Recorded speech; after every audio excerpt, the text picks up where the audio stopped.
A stone the weight of a loaded truck is moving across open country, and not one wheel turns under it. There are no wheels here, no metal, no machine of any kind. There is rope, and there is timber laid down as rollers, and there are perhaps 200 people with their backs bent and their heels dug into the frost, dragging 25 tons of solid rock toward a place that does not yet exist. We call that place Stonehenge.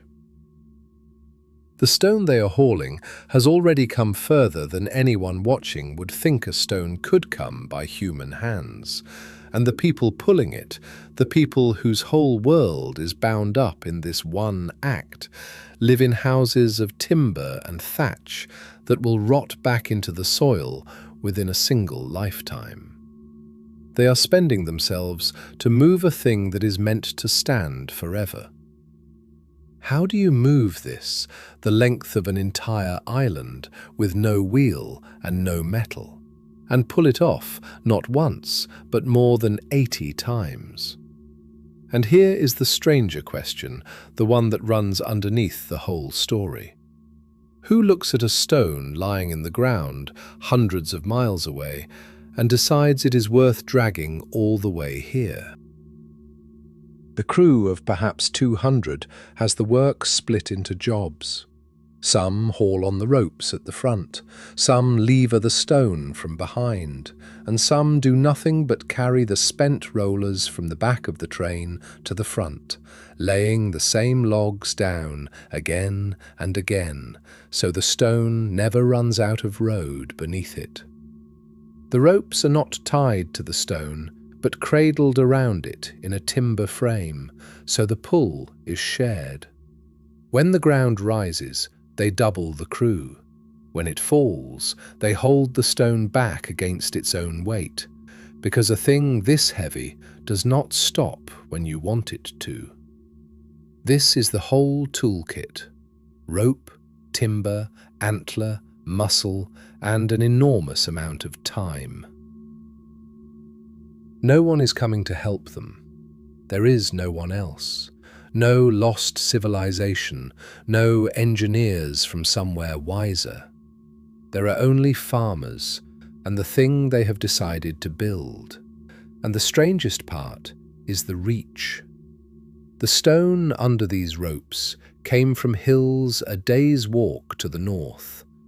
But it is not the only stone bound for this place. Others on this plain were brought from a mountainside in Wales, the better part of a week's journey to the west. And one stone, one single stone, came from the far end of the island, from rock that belongs 750 kilometres away in the northeast of Scotland. How a stone from up there ended up on a plain in the south of England is, even now, the part nobody can fully explain. And the mystery of who is mostly solved, and the answer is more interesting than the myths. The part that still has hold of us is the reach of these people, and the thing they understood that we sometimes forget. That of everything a person can build, stone is the one material that outlives them. Stay with the stone a moment longer, because the doing of it is half the answer. The great stones at Stonehenge, the tall grey uprights and the lintels laid across their tops are sarsen, a hard sandstone, and on average each one weighs about 25 tons. The largest weighs closer to 30. To move one, the people on this plain did not have rope made of anything stronger than plant fibre and hide, and they did not have a single tool harder than another stone. What they had was leverage and numbers. The method that fits the evidence is plain and brutal. The stone is levered up with timber and packed underneath with logs, and those logs become rollers. The crew hauls on ropes from the front, while others pry from behind, and the train of stone creeps forward at the pace of the rollers being carried hand to hand from back to front. On good flat ground, a stone might move the length of a few fields in a day. On bad ground, it might move almost nothing at all. The whole business is measured not in hours, but in seasons. And this stone is not the only one. Behind it and before it are more than 80 of its kind, 80 great sarsens, each one a separate hall, each one a season's work. Nobody did this by accident, and nobody did this alone. Raising Stonehenge was not the labour of a village, it was the labour of a crowd gathered for the purpose. Which raises the obvious question, the people pulling these ropes, where did they all come from? Because they did not, it turns out, live here. For most of the last few centuries, the question of who built Stonehenge had three popular answers, and two of them are wrong. The first wrong answer is the Druids. The image is old and stubborn, robed figures with raised arms, a circle of standing stones, a sunrise. It comes mostly from antiquarians a few hundred years ago who looked at the stones, looked at what little they knew of ancient British priests, and joined the two. But the Druids belong to the Iron Age, from around 700 years before the Common Era onward. The great stones of Stonehenge were already 2,000 years old by the time the first Druid drew breath. Putting the Druids at Stonehenge is like putting a medieval knight at the building of the pyramids. There is, at the site, no Druidic evidence of any kind. The second wrong answer is the one that says, in effect, that nobody human could have done it, that it took some lost civilization or visitors from elsewhere or knowledge since forgotten. And the answer to that is lying in the chalk. The picks the builders used were made from red deer antler. The hammers were other stones. The lifting gear was timber and rope. Every one of these has been found in the ground where they were left. There is no missing technology because we can see the technology, and it is the technology of people who farmed this land. So the real answer is the third one, and it is not a mystery at all. The builders were farmers. They were the Neolithic farming communities of Britain, people who grew grain and kept cattle and pigs, who lived in those perishable timber houses, and who, when they chose to, could pull off something staggering together. We even know, roughly, where they came from before Britain. The farming way of life did not begin on this island. It came in with people who traced their deepest ancestry back to the first farmers of the Near East, a way of living and the people who carried it, spreading across Europe over thousands of years, and reaching Britain around 4,000 years before the Common Era. By the time the great stones went up, those farmers had been working this landscape for 15 centuries. They were not strangers to the place. They were not primitive, and they were not unknowable. They were a people who reached, and to see how far, you only have to follow the stones. There are, in essence, three kinds of stone at Stonehenge, and each one comes from further away than you would believe.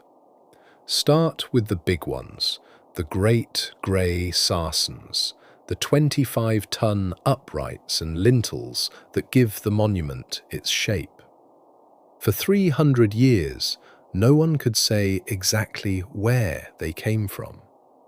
Then, in 2020, a fragment of one of those stones gave it away.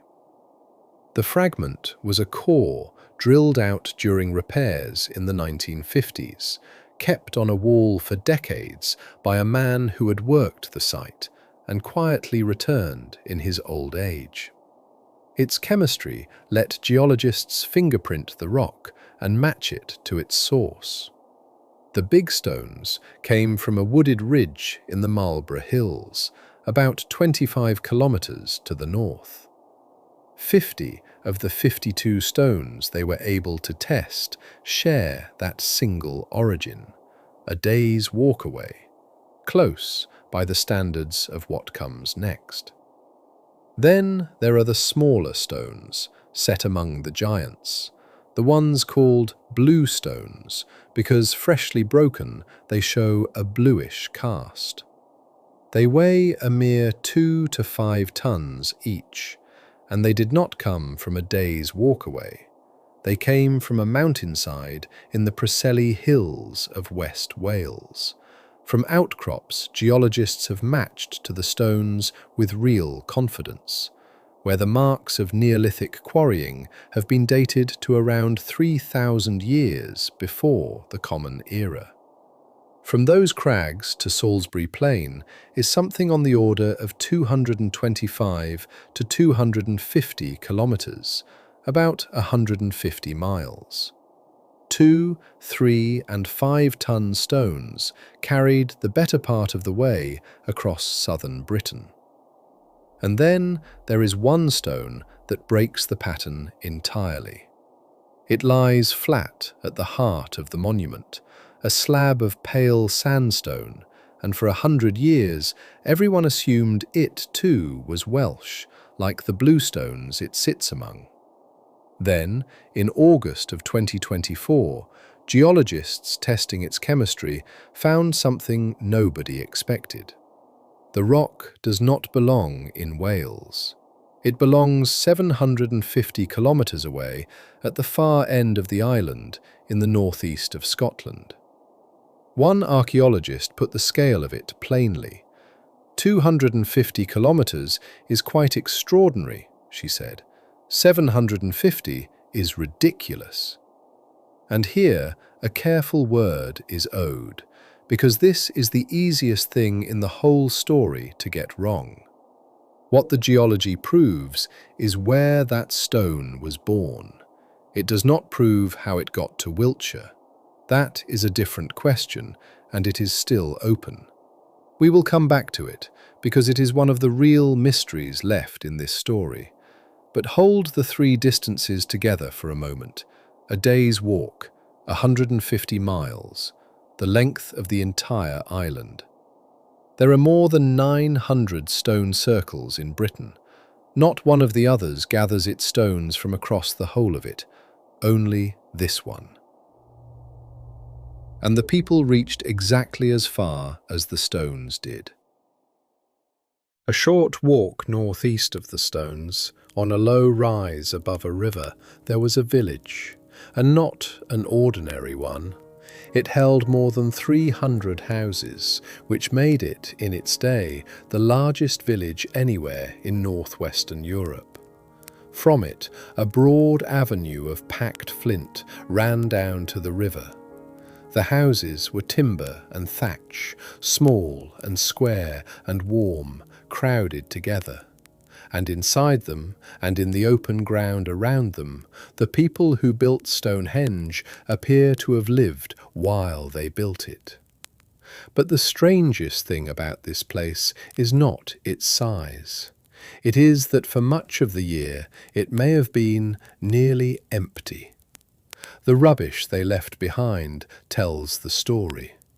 The ground is thick with the bones of pigs in enormous quantities, and the pattern of those bones points to feasting at particular times of the year, above all in the depths of midwinter.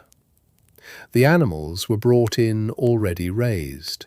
People came carrying provisions, ate hugely, and at some point dispersed again. This was not a town where people lived their quiet years. It was a gathering place, somewhere you travelled to for an occasion. And the question of how far they travelled has an answer that is genuinely hard to take in.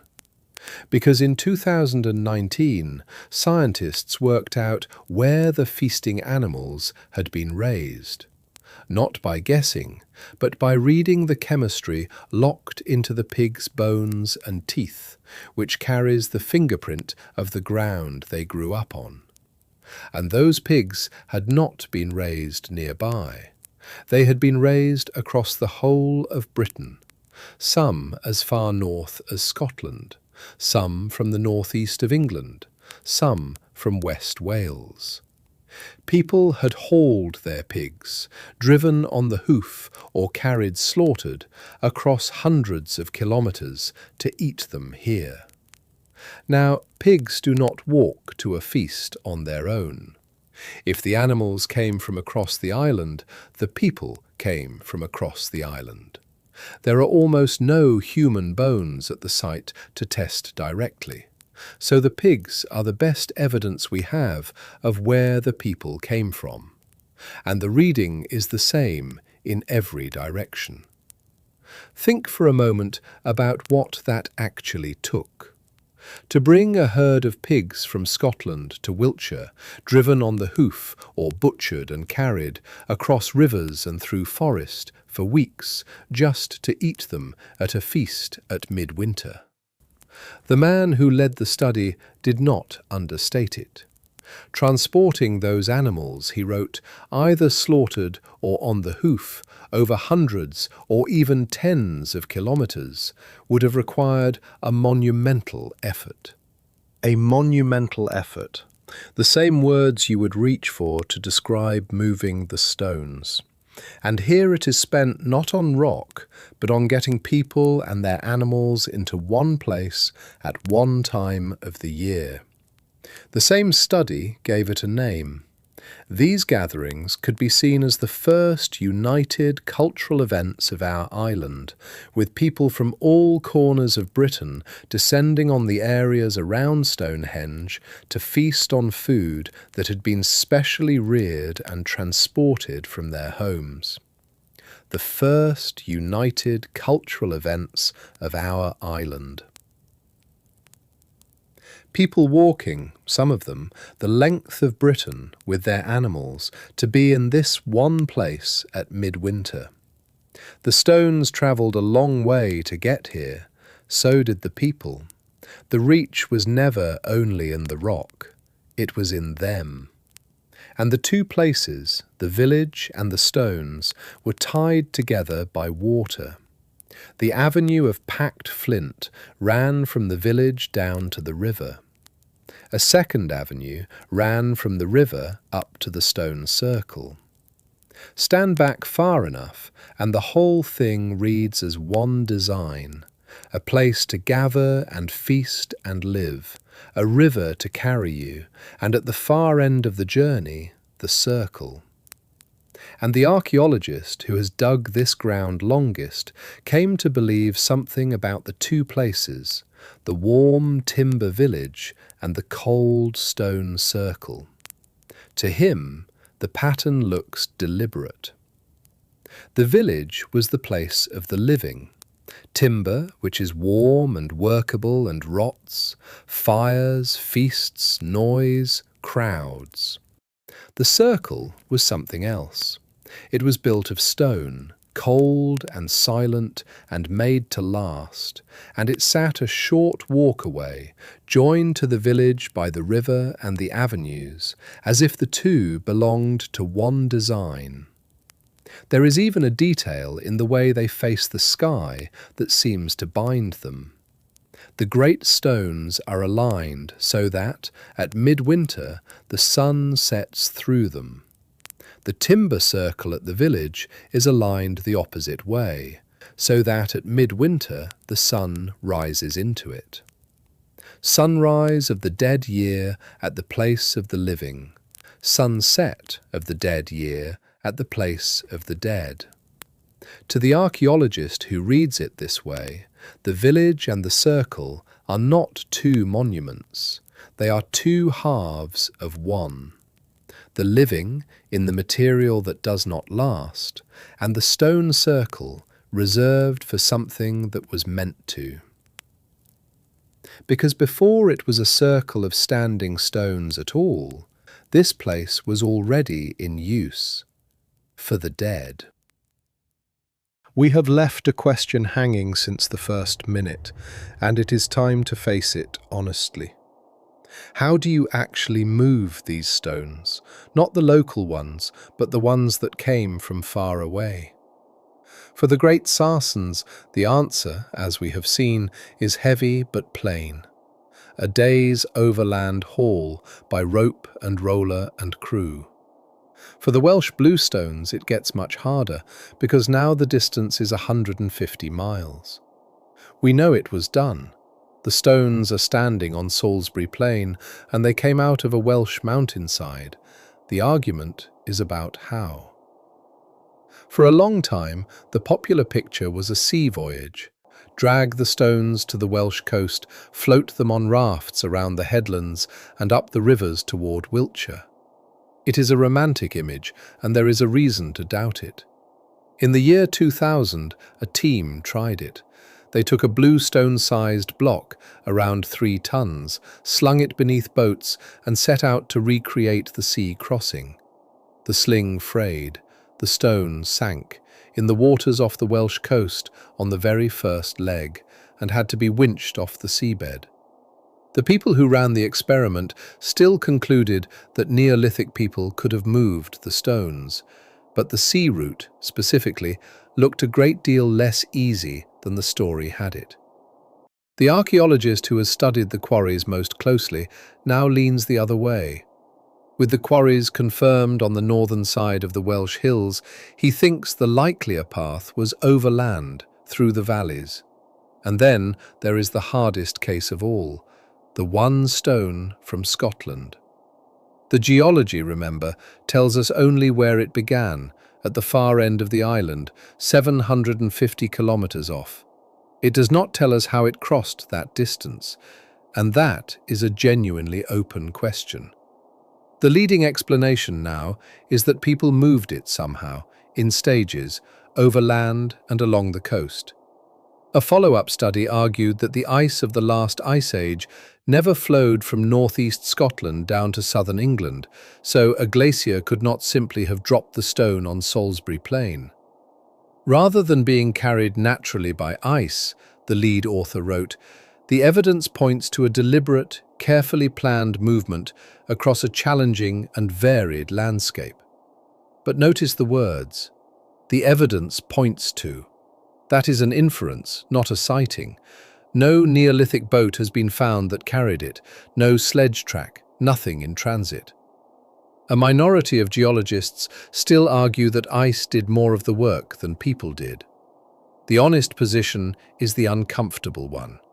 We know, beyond real doubt, that this stone came from Scotland. How it travelled, that we cannot yet say. So this is where the builders leave us standing. They brought stone from a day's walk, and from a Welsh mountain, and from the far end of the island. They did it without a wheel, without a metal tool, without writing. And for the longest of those journeys, with everything modern science can bring to it, we still cannot fully tell you how. To understand the stones, we have to step back, 5 centuries before the great sarsens ever rose. Because when they were raised, around 2,500 years before the Common Era, this place was already ancient. It had already been in use by then for 500 years, and not as a temple. As a cemetery. The first monument here, around 3,000 years before the Common Era, was not stone at all. It was an earthwork. A wide, circular ditch and bank dug from the white chalk with antler picks about 100 meters across. And set just inside the bank was a ring of 56 pits. Into those pits, and the ground around them, the people of this place laid their dead. Not buried whole. Burned first, cremated, and the cleaned, broken bone placed in the earth. We do not know exactly how many. The careful estimate, from the people who have studied the remains most closely, runs from about 150 to perhaps 240 individuals, and they are honest that any single number is, in their own phrase, informed guesswork. But even at the low end, it is the largest cremation cemetery known from Neolithic Britain. And these are not a single generation's dead. The radiocarbon dates spread across roughly 500 years.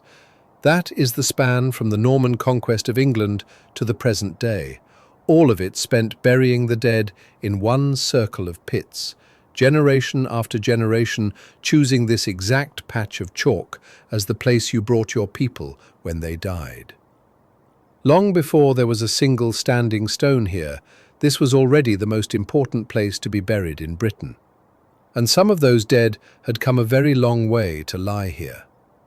When scientists tested the chemistry of the cremated bone, reading again the fingerprint of the ground a person grew up on, they found that of the 25 individuals they could test, at least 10 had not grown up on the local chalk at all. The most likely place they did grow up is West Wales, the same country as the bluestones. Set those two facts next to each other. The stones came from Wales. Some of the dead came from Wales. The stones did not make that journey alone. People came with them, lived and died here, and were buried in the chalk beside the very stones they may have helped to bring. The reach we have been tracing was not only a reach for rock. It carried people, in life and in death, the length of those same long roads. And it gives the avenues a darker purpose. Remember the route from the village down to the river and from the river up to the stones. The reading that fits it best is that this was the road of the dead, that mourners feasted at the village among the living, then carried their dead down to the water and along it to the circle, to be burned and laid among the stones. It is a reading, not a proven fact, and it is the most interpretive part of the whole picture. But it makes a grim kind of sense of everything else. The warmth was for the living, the journey ended in stone. Which brings the whole thing into focus. The village was timber, the material of the living, warm and workable, and gone within a lifetime. The dead were given stone, and stone was chosen here for a single quality.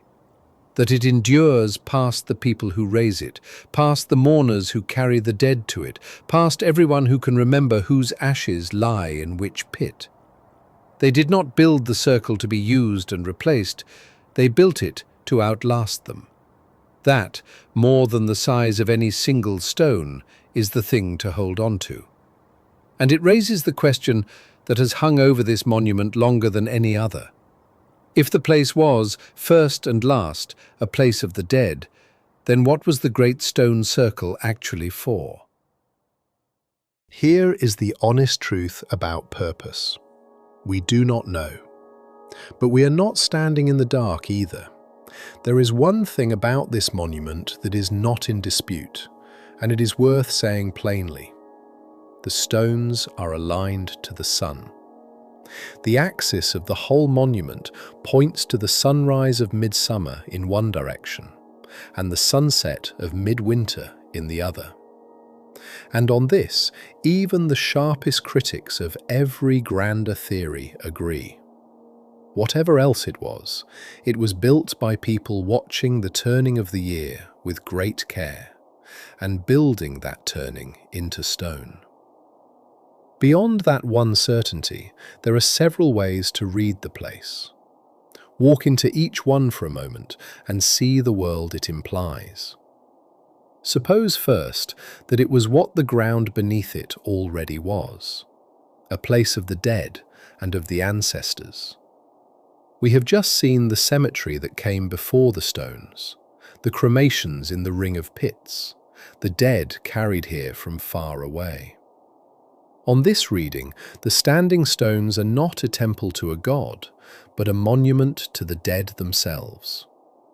The ancestors made permanent in the one material that does not decay, a place the living returned to in order to stand among their own forebears. Now picture the place full of the sick. This is the second reading. That the bluestones, the ones carried all the way from Wales, were brought not for their size, but for a power people believed they held. that the sick came here as later pilgrims came to holy springs, hoping the stones would mend them. It is a real reading, argued by the archaeologists who dug the bluestone setting, though it rests on belief we can only infer, not prove. Then there is the strangest reading of all, that the circle was a calendar. A few years ago, one archaeologist proposed that the 30 sarsen uprights and the inner stones together encode a working solar year of 365 and a quarter days, a machine in stone for keeping time. It is an elegant idea. It also drew an unusually sharp rebuttal. Two other scholars called the scheme unsubstantiated, being based as it is on a series of forced interpretations, numerology, and unsupported analogies with other cultures. The solstice alignment is real and agreed. The full clockwork calendar is a contested claim, and the field has not accepted it. And the last reading ties the whole story together. Remember that no other circle in Britain gathers its stones from across the entire island. Only this one does, with stone from the local hills, from Wales, and from Scotland, all standing in the same ring. What if that was the point? What if the monument was built to bind the peoples of Britain together? A stone from your country and a stone from mine, raised in one place, as an act of union as much as an act of worship. It is among the most recent serious ideas about Stonehenge, and it grows directly out of the discovery that the stones came from everywhere. It is a hypothesis, not a verdict, but it is a beautiful one, and it fits the strangest fact we have. So which was it? A house of the dead, a place of healing, a calendar in stone, a monument to unite an island? We cannot say. It may have been more than one of these, in different centuries, to different people. And the bluestones at its heart were rearranged more than once, so that even the circle we picture was not fixed. It was a place still being worked and reworked. There is a strong case, too, that those Welsh bluestones first stood in a circle in Wales itself, and were taken down and carried here, though that idea is itself contested. The honest state of all this is not a failure of the story. It is the story. We know who built it. We know where its stones were born. What it meant to them, they took with them. For 200 years after the great stones went up, the monument stood and was used. And then, a short walk from it, someone dug a grave for a single man and filled it with more than anyone of his time had ever been buried with. There were around 100 objects laid in the ground with him, 5 pottery cups, more than a dozen finely worked flint arrowheads, copper knives, tools for working metal, and 2 small ornaments of gold. It is the richest grave of its era ever found in Britain, and the gold and the copper in it are among the earliest of either metal yet found anywhere in Britain. When the press got hold of it, they called him the King of Stonehenge, which is a good headline and not a fact. We have no idea whether he ruled anything. What we have are his bones and the things buried with him. And his bones tell a hard, small story. His left kneecap had been torn away years before he died, leaving the bone infected and the joint fused. He would have walked with a heavy limp, in pain, for the rest of his life. A powerful man, buried like a king, who could not walk without it hurting. There was also in the grave a small, flat stone. It looks like nothing, but it is a metalworker's tool, a cushion stone, the kind of anvil you use to work copper and gold. This man did not just own the earliest metal in Britain, he may have been one of the people who knew how to make it. He carried a new technology into an old world. And the detail that matters most for our story is in his teeth. The chemistry of his tooth enamel, formed in childhood and fixed for life, does not match the ground around Stonehenge. It matches somewhere colder and more continental. The best fit is the region of the Alps, far across the sea in the heart of Europe. This man, buried within sight of the stones with the richest grave of his age, did not grow up in Britain at all. He was an incomer. And he was not a single strange find. A short distance away lay another rich grave of the same period, a group later dug from the same chalk.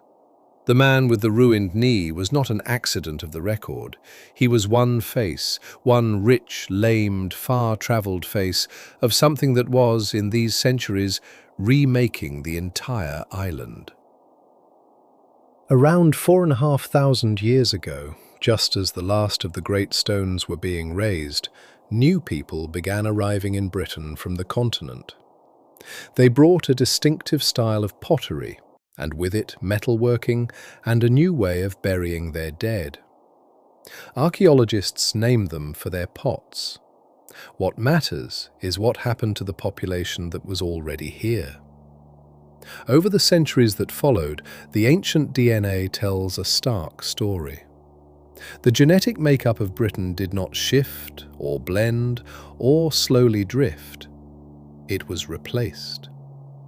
By the time the change had run its course, around 90% of the island's gene pool had been overwritten by ancestry from the incomers. Not a tenth replaced, not half. 9 in every 10 threads of ancestry in Britain traded out for new ones in the space of a few centuries. The geneticist who reported it put it without hedging. At least 90% of the ancestry of Britons was replaced by a group from the continent. And the timing is what stops you. Another of the scientists noted that the newcomers' expansion achieved a near-complete turnover of the population that built these great megalithic monuments. The people who built Stonehenge, the farmers who hauled the stones, who feasted at midwinter, who carried their dead from Wales, were, within a few generations of the last stone going up, almost entirely overwritten. But hold the truth of this carefully, because it is easy to make it more dramatic than it is, and the real thing is stranger than the drama. This was not a vanishing. Nobody walked out into the mist. It was a population replacement by migration, people arriving generation after generation until the ancestry of the island had changed, and we can read it plainly in the DNA of the dead. And the monument was not abandoned. The stones did not stand empty while the world changed around them. The incomers, and the people after them, kept using this place and kept reshaping it. The Welsh bluestones were rearranged into a new setting in these very centuries after the newcomers had arrived. The great earthwork avenue running down to the river was dug in this period too. The monument passed, still in active use, into the hands of people who carried none of the blood of the men and women who had raised it.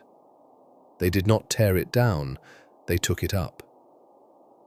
So the bloodline that conceived this place was gone, and the place itself stood and went on standing and was still being cared for by strangers.